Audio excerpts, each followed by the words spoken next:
ৰাইজ এয়া দেখিছেনে মোক মায়ে মানে অলপমান আগবাঢ়ি থ'বলৈ আহিছে মানে মই কলেজ যাবলৈ ওলাই আহিছোঁ মানে মোৰ আজি চেচনেল এক্সামৰ 2 নম্বৰটো দিন আৰু ঠিক কথা মতে ময়ো এতিয়া কলেজ আহি পালোঁ কলেজ আহি পাই মানে এতিয়া কলেজলৈ বুলি সোমাইছোঁ আজি মোৰ মানে জিঅ'গ্ৰাফী এক্সাম আছে আৰু এনেকৈ আহি চাওঁ যে মানে লিখি আছে আৰু মেমে দেখিলে মোক পিঠি ফালিব আৰু এইটো চাইডে আহি চাওঁ যে মানে এতিয়া মানে ল'ৰা ছোৱালীবোৰো ওলাব লৈছে আৰু লাহে লাহেকৈ আৰু তাৰ পাছত এতিয়া ৰুমত আহি ময়ো ধুনীয়াকৈ বহি গ'লোঁ আৰু এতিয়া এঘণ্টাৰ পাছত এক্সাম দি ওলালোঁ ঘৰৰ পৰা আহোঁতে অকলে আহিছিলোঁ এতিয়া ঘৰলৈ অকলে যাব লাগিব আৰু টাউনত কালি পূজা শেষ হোৱাই নাই এতিয়ালৈ এইটো চাইডে ধুনীয়াকৈ ৰাস্তাটো বনাই আছে আৰু এইটো চাইডে ধুনীয়াকৈ হৈ গ'ল ৰাস্তালে দুণ্ডাল আৰু এইজনী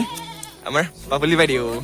দেখিলে নহয় ৰাইজ এতিয়া ৰাতিপুৱাই ধুনীয়াকৈ চাইকেল চলাই ঘূৰি ফুৰিছে ধুনীয়াকৈ দেখুৱাই দিবা চাইকেল চলোৱা ৰাইজ এয়াই নহয় জানো গাঁৱৰ পৰিৱেশৰ এটি সুন্দৰ দৃশ্য মৰম লগা আৰু আমাৰ অঞ্চল মানুহ মানে মৰমতে ফেদলা বুলি মতা হয় দেই ৰাইজ এইফালে আকৌ কাকাই ভিডিঅ' বনাই থকা দেখি মোক মাতিছে আচোন বোলে মই ফটো দুখনমান উঠো বোলে তাৰপাছত ফটো দুখনমান উঠাই দিলোঁ ককাক কথাৰ মতে ৰাইজ ভিডিঅ'টো চাই কেনে পালে